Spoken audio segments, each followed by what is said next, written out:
Welcome to the Mindfulness Meditation Podcast presented by the Rubin Museum of Art. We are a museum in Chelsea, New York City that connects visitors to the art and ideas of the Himalayas and serves as a space for reflection and personal transformation. I'm your host, Dawn Eshelman. Every Monday we present a meditation session inspired by a different artwork from the Rubin Museum's collection and led by a prominent meditation teacher from the New York area. This podcast is a recording of our weekly practice, currently held virtually. In the description for each episode, you will find information about the theme for that week's session, including an image of the related artwork. Our Mindfulness Meditation Podcast is presented in partnership with Sharon Salzberg and teachers from the New York Insight Meditation Center, the Interdependence Project, and Parabola Magazine. And now, please enjoy your practice. Hi, everybody. Welcome to the Mindfulness Meditation Practice online with the Rubin Museum of Art, and I'm Dawn Eshelman. Great to be here with you on what is a little bit of a drizzly day here in the New York City area. Feels like a good day to meditate. We are a museum of Himalayan art and ideas in New York City. If you are new to us, and delighted to be here with you and have you join us for our weekly program where we combine art and meditation online. And meanwhile, I would love to, as I always do, invite you to the museum. It is open and our staff on the ground is so thoughtful and caring and taking such good care of the visitors who come through. So if that's an option for you, of course, we'd love to see you. And check out our exhibition, Awaken, a Tibetan Buddhist journey towards enlightenment, which is all about that journey from self-knowledge and transformation to awakening. And inspired by that exhibition, we will take a look today at a work of art, as we always do. We hear a brief talk from our teacher, and then we'll have a short sit together, 15 to 20 minutes, guided by our teacher, who today is the fabulous Tracy Cochran. We last week launched our new podcast called Awaken, which really features these personal stories of people who have experienced a shift in their own perception of life. And tomorrow, Tuesday, we launch episode 3 with Tara Brock. So hope you can check it out. You can go to rubinmuseum.org, and on the homepage there is a big image you can click on to learn about. There are many different ways to listen, and you can even press play from our website directly. So let's take a look at the art that we have selected. And this is Sharon Salzberg. This is the loving mother of wisdom. This tanka was painted in Tibet in the 19th century. This is on view at the Rubin right now. And the reason that we selected this artwork is because this is a really beautiful and interesting depiction of this theme that we're talking about all month long, which is wisdom. Wisdom, along with compassion, are these two elements that, through the eyes of Tibetan Buddhism, are really the pathway to enlightenment. So we're taking a deeper look at this concept of wisdom this month. Sharon Salzberg is a deity that actually has roots in the Bon religion, which was practiced in Tibet before Buddhism arrived. And Chama is available to everyone for comfort, guidance, healing, and she is thought to have the power to dispel all obstacles such as fear, sickness, sadness. And she has, like many figures in Tibetan Buddhism, she has a peaceful form, which we're seeing here, and she also has a wrathful form. I like to think that wisdom, especially the wisdom of a mother figure, can come in wrathful form sometimes in a way that's very appropriate. Here we're seeing the very peaceful, compassionate form, which is also so necessary and valuable. This is a very complicated tanka. There are many figures. I'll speak really about the central figure, and then we can get into what else is going on in the tanka at the end of our program. But the right hand here holds a vase to her heart, and this contains the essence of potential hopes, dreams, accomplishments, and the left has a mirror in her left hand. And This is kind of in her upraised hand. And this represents the purity of the Chama heart as reflected in these perfect understanding of this idea of karma and the suffering of all beings. The primary role of this loving mother figure of wisdom is that compassionate element in embodying the nature of wisdom through compassion. So let's bring on our teacher today, the fabulous Tracy Cochran. She has been a student and teacher of meditation and spiritual practice for several decades, and she's the founder of the Hudson River Sangha, which is now virtual and open to everybody, Mondays and Wednesdays. You can find the link for her meditations at tracycochran.org. And in addition to teaching there and here at the Rubin Museum, Tracy's taught meditation and mindful writing at the New York Insight Meditation Center, schools, corporations, and other venues all over the world. She's a writer, and she's the editorial director of the beautiful publication Parabola, which is an acclaimed quarterly magazine that seeks to bring timeless spiritual wisdom to the burning questions of the day. So you can find out all about her and her writing at parabola.org, as well as tracycochran.org. Welcome back, Tracy. So nice to see you. It's nice to see you, and I'm delighted to be here. And I can't see all of you, but I can feel your presence. I'm glad we're here together. And I'm really delighted to talk about wisdom, which is the theme of the month. And especially because I can now technically consider myself an elder.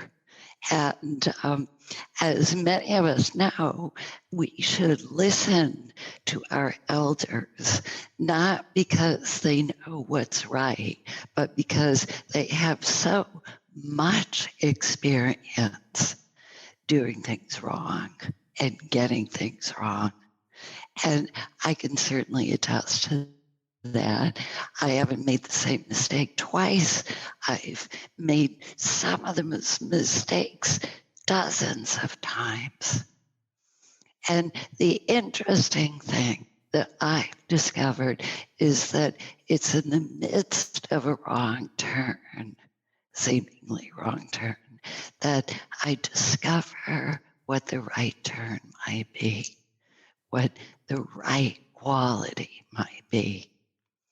And I want to suggest that even in the realm of practice, of meditation, we all tend to try too hard.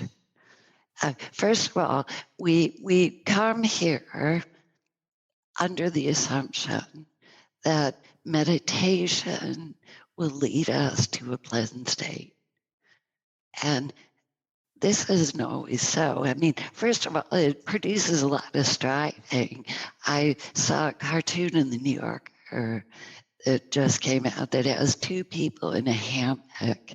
And if any of you have been in a hammock, you can relate to the caption where the male figure in the hammock is saying, if you keep yourself completely still and don't make any movement, this will be very relaxing.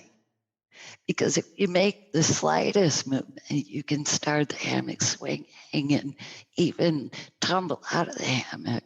It can be very, very stressful to be in a hammock, to try to relax, to try to achieve peace. So what do we do if we come here and we're in a state that seems anything but peaceful? We may be agitated, restless, or tired, or stressed, that all-purpose word. And the great American humorist Dorothy Parker said, curiosity is a cure for boredom. And we could add restlessness or stress or fearfulness, curiosity. And she added, there's no cure for curiosity, which is wonderful because it suggests that we're planting a seed for which there will be no cure. The seed of being curious about our state, allowing things to be the way they are with kindness and interest. You might say, like a good mother, and maybe the mother none of us had, infinitely patient, infinitely interested. Wisdom in the English, Old English root means to see. Wisdom means to see and to know that we're seeing.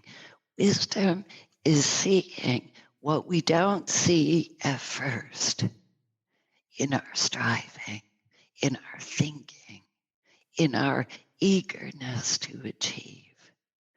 Wisdom appears when things go wrong. In quotes, wrong.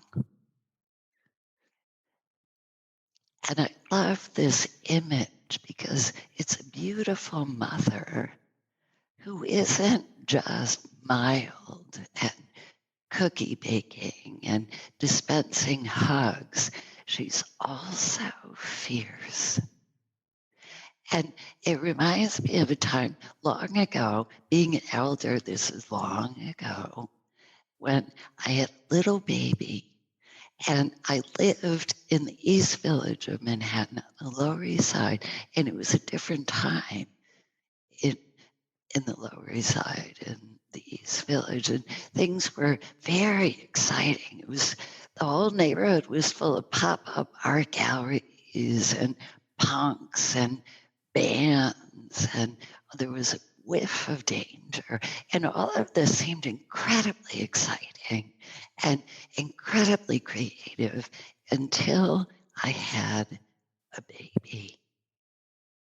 And once I did, when she was with me, I discovered that I had within me a capacity to be a fierce warrior, a protector. And it reminds me of that gesture of the Buddha touching the earth. I'm walking through the East Village confronting Mara, the demon who represents our fears, who represents darkness, who represents danger, who represents everything that might unseat us from the center of ourselves, from being present. And in the face of Mara, the Buddha reached down and touched the earth, asking the earth to bear witness to him. And in terms of wisdom, it's such a beautiful gesture because it is a gesture that reminds us that we're more than our thinking. Walking through the East Village with my baby in my arms, I was more than thinking. I was also strong. I was also loving. I was also connected to life and to the world, to the basic goodness of life and myself.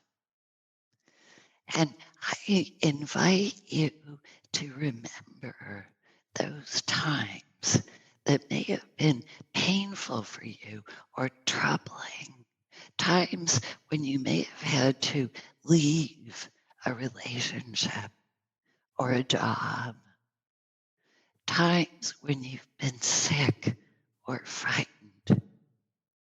And notice that within that experience, as painful as it was, you also could see or sense what it was that really mattered to you.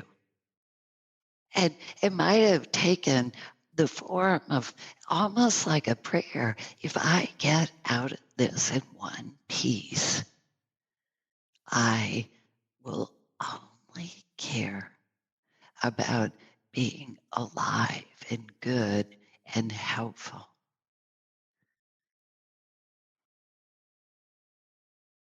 you discover in the midst of doing sometimes what you have to do, what you don't want to do, that you're not alone, that life is with you, kindness is with you, values of wisdom and compassion are accompanying you like a good mother. So let's sit together. We take a comfortable seat and let our back be as straight as we can. And let the head rest easily on our neck.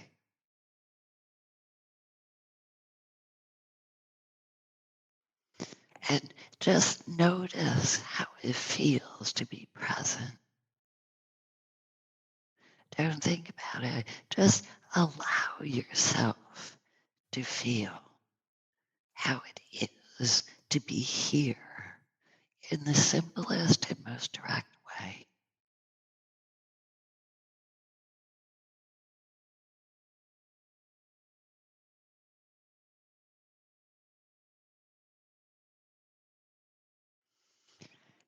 And notice that this attention can begin to soften you.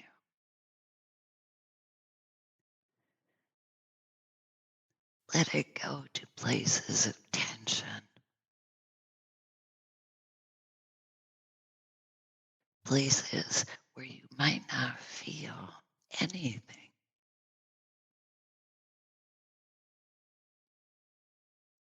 And very gently and without comment or any striving, let this attention spread. Let it sink from head and face with all its habitual tensions down the neck into the torso.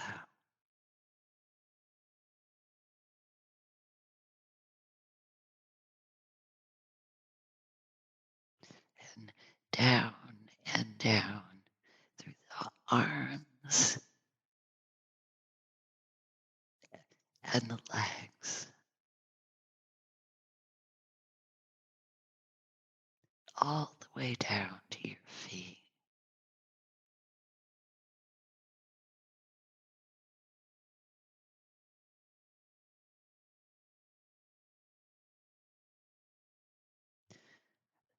Let yourself be filled with an attention that accepts you just like this.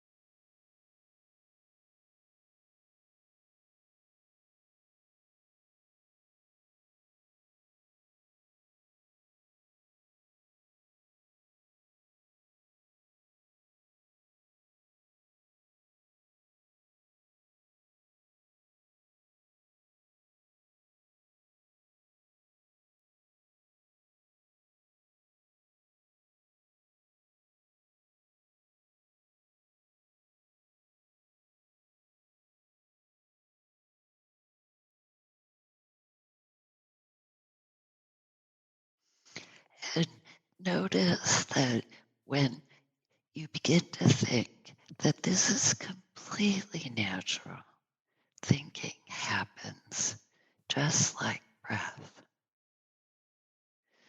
And notice that you can gently come back to the sensation of sitting here in a body, breathing.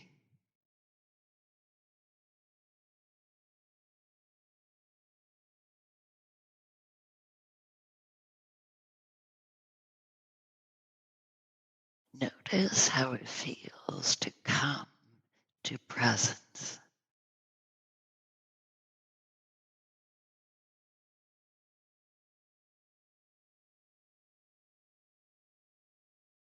that it can feel as if we're being received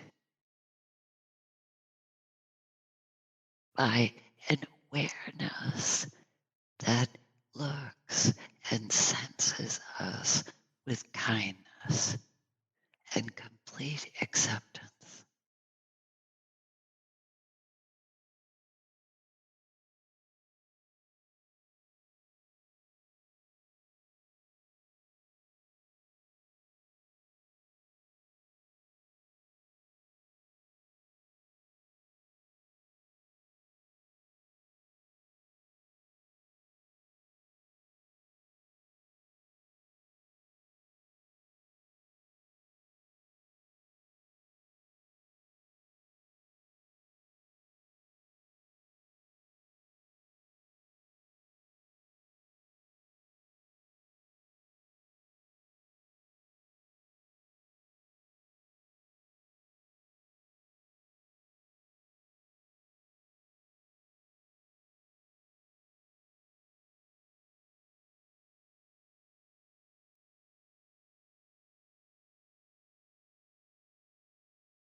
Rest in stillness.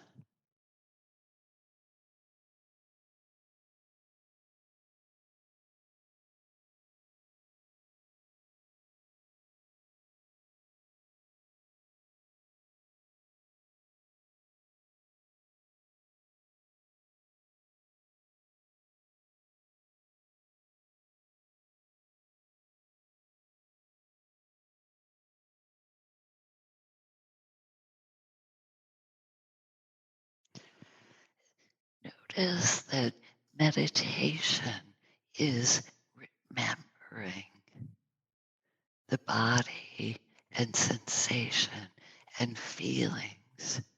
Remember they're here.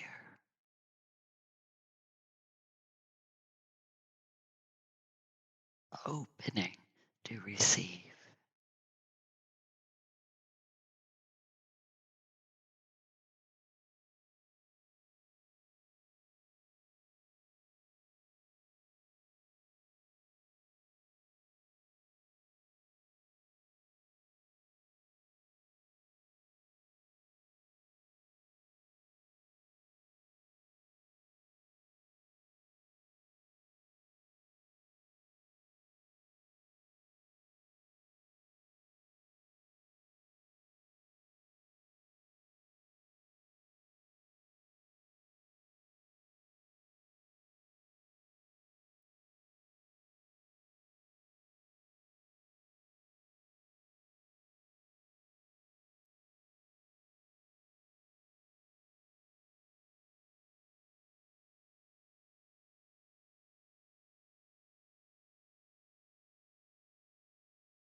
Notice how it feels to remember that we're more than our thinking.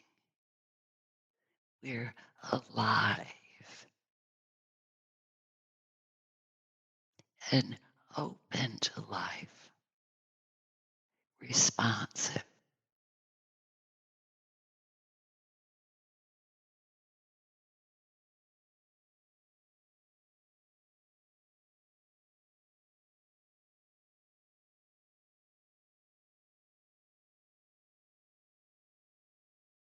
And receiving impressions and air and support from outside and inside.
giving up striving, allowing everything to be just like this, we become attentive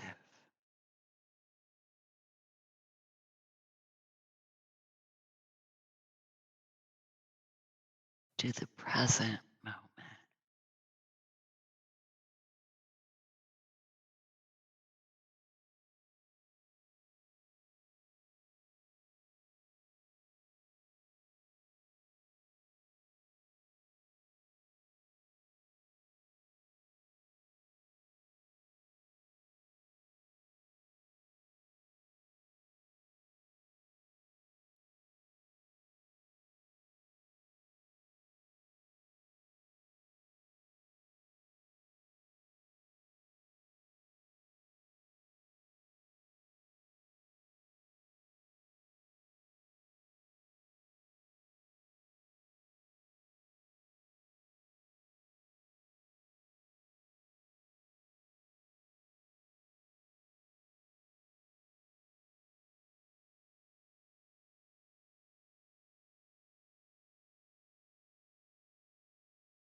Notice that seeing with acceptance grounds us, softens us, opens us to what's present.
When you get lost in thinking or dreaming or picturing, just gently come back again to presence, noticing how it feels to be completely accepted.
grounded in the wisdom of seeing without judgment,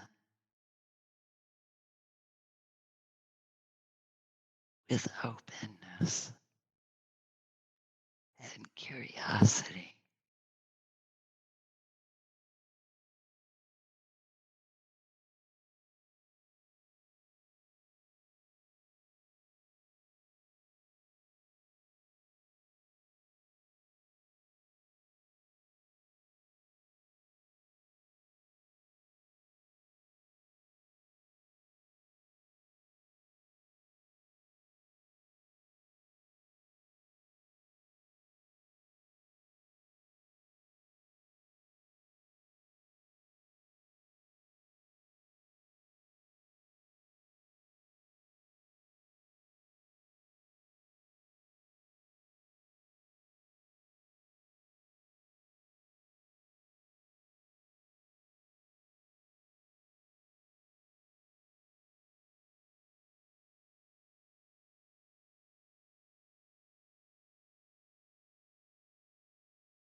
Seeing everything that comes up with kindness, openness, a willingness to see what comes.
Notice that you belong to life, that you're not separate from it.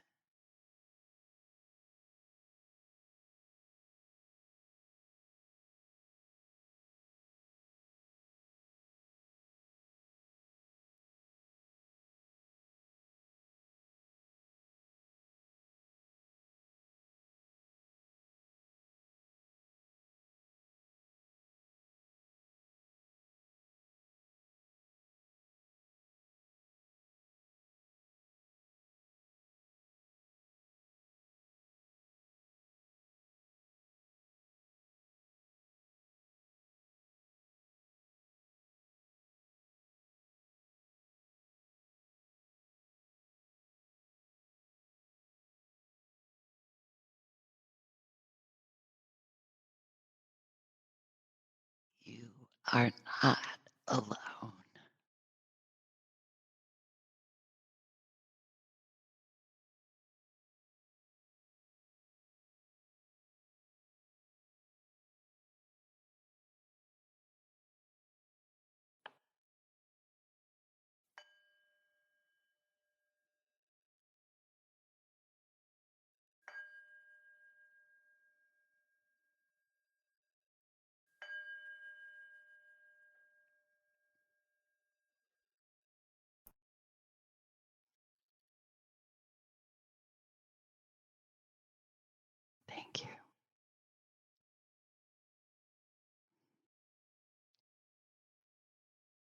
Thank you, Tracy. Thank you. That concludes this week's practice. If you'd like to support the Rubin and this meditation series, we invite you to become a member. If you're looking for more inspiring content, please check out our new podcast, Awaken, hosted by Laurie Anderson. The 10-part series features personal stories that explore the dynamic path to enlightenment and what it means to wake up. Now available wherever you listen to podcasts. Thank you for listening, and thank you for practicing with us.